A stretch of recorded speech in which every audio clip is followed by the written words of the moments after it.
성도의 사생활과 하나님의 보응. 골로새서 3장 18절로 25절 말씀. 서론. 신앙생활이라는 것은 염세주의적 사상을 버리고 세상의 사생활에서부터 바로 서야 한다는 것을 알아야 할 것이다. 하나님은 사생활에서 행하는 일을 통하여 보응을 내리시기 때문이다. 아무리 주의 종이 대중 앞에서 신령하게 보이더라도 사생활이 그렇지 못하다면 이것은 자동적인 외식이 되고 말 것이다. 그러므로 주님께서도 친히 사생활에서부터 본이 되는 길을 걸어가신 것은 성도에게 마땅히 가야 할 길과 생활의 표본이 되는 것이다. 첫째, 성도의 부부생활. 골로새서 3장 18절로 19절 말씀. 아내들아 남편에게 복종하라. 이는 주 안에서 마땅하니라. 남편들아 아내를 사랑하며 괴롭게 하지 말라. 성도의 부부 생활은 주 안에서 사는 생활이니 남편은 주 안에서 자신에게 순종하는 아내를 사랑하고 괴롭게 하지 말라는 것이다. 사도 바울은 에베소서 5장에서 부부 생활을 주님과 교회와의 관계로 묘사했다. 에베소서 5장 22절로 25절 말씀. 아내들이여 자기 남편에게 복종하기를 주께 하듯 하라. 이는 남편이 아내의 머리됨이 그리스도께서 교회의 머리됨과 같음이니 그가 친히 몸의 구주시니라. 그러나 교회가 그리스도에게 하듯 아내들도 범사에 그 남편에게 복종할지니라. 남편들아 아내 사랑하기를 그리스도께서 교회를 사랑하시고 위하여 자신을 주심같이 하라. 하나님께서 일남일녀를 창조하실 때에 여자는 남자를 돕기 위해 남자는 여자를 통하여 영광을 같이 누리며 일체가 되도록 창조하셨다. 주님께서 승리하시고 영광을 받으셨기 때문에 교회도 주님께만 순종하면 영광을 받는 것이다. 남자와 여자가 합하여 서로 더 아름다운 생활의 열매를 이루는 것이 하나님의 창조의 목적이다. 그러므로 부부 생활에는 조금도 가식적인 것이 도저히 있을 수 없다. 둘째, 부모와 자녀 간의 할 일.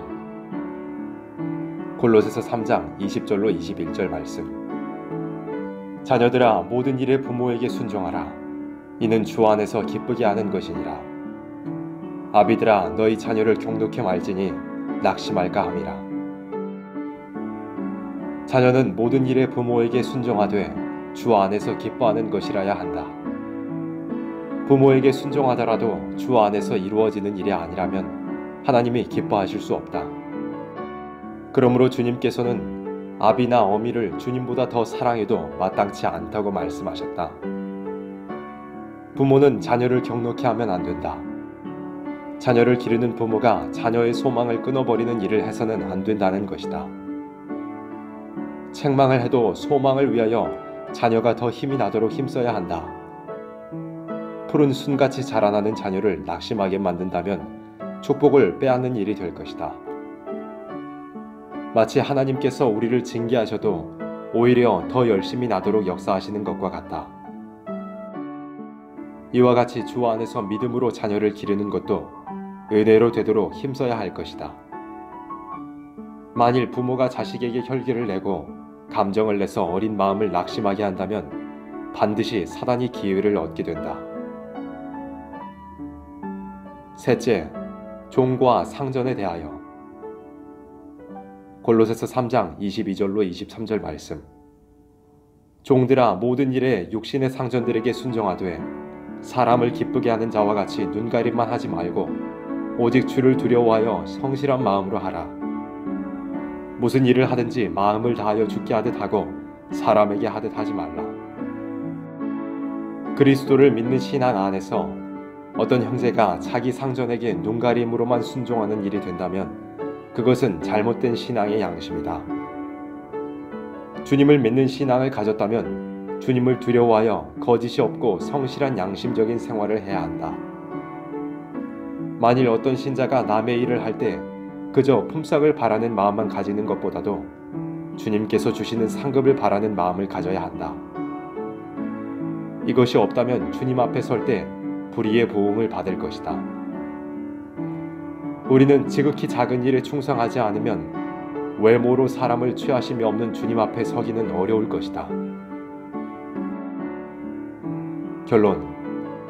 이 땅에서 성도의 생활은 영원한 천국을 위하여 씨를 심는 생활이니 적게 심으면 적게 거두고 많이 심으면 많이 거둘 것이다. 그러므로 주님께서는 지극히 작은 일에 충성해야 큰 일에도 충성할 수 있다고 가르치셨다. 누가복음 16장 10절 말씀. 지극히 작은 것에 충성된 자는 큰 것에도 충성되고 지극히 작은 것에 불의한 자는 큰 것에도 불의하니라. 예를 든다면 큰 나무가 열매를 맺는 일이 눈에 보이지 않는 작은 뿌리에서부터 시작하는 것과 같이 하나님의 사람으로서 큰 열매를 나타내려면 은밀한 사생활에서부터 힘을 얻어야 될 것이다. 그러므로 가정은 천국을 건설하는 인격을 양성시키는 양성소라고 하여도 과언이 아닐 것이다.